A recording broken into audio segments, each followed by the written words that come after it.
Star plus के famous serial Anupama में आ गया है बेहद ही दिलचस्प मोड़। जी हाँ, बिल्कुल सही सुना आपने। दरअसल काव्या बताएगी अनुज को पूरी सच्चाई। ये बात तो आप सबको पता ही है कि अब अनुपमा ने अनुज को कहा कि हम मान कभी एक नहीं हो सकते हैं, हमें अलग अलग ही रहना पड़ेगा। हालांकि अनुज ने अपनी पूरी कोशिश की कि वो अनुपमा को अपने साथ कर ले, लेकिन ऐसा नहीं हुआ।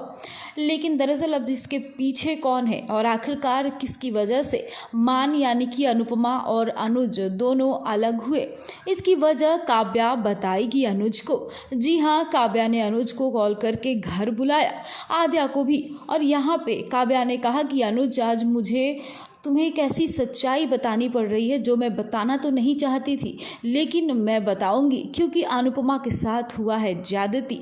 अनुपमा के साथ बहुत गलत हुआ है, और ये गलत किसी और ने नहीं बल्कि तुम्हारी खुद की बेटी और अनुपमा की बेटी आद्या ने किया है। जिस बेटी को अनुपमा ने इतना किया, कहाँ से उठाकर कहाँ लेकर आई, लेकिन उसी बेटी आज अपनी माँ और पॉप्स के अलग होने की वजह बनी।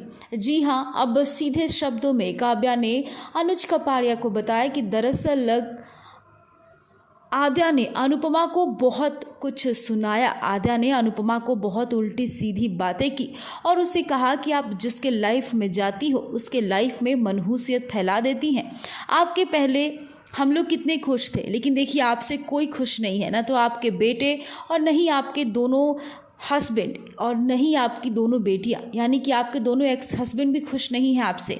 वो लोग भी चाहते हैं कि आप चली जाए। मैं तो आपसे खुश हूँ ही नहीं।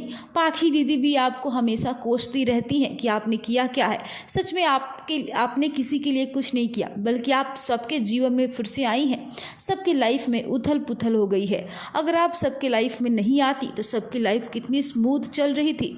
तोशु भैया भी आपको भला बुरा कहते रहते हैं। ऐसा कोई है आपका बच्चा या फिर आपका दोनों एक्स हस्बैंड जो आपके बारे में अच्छा कहे? कोई नहीं।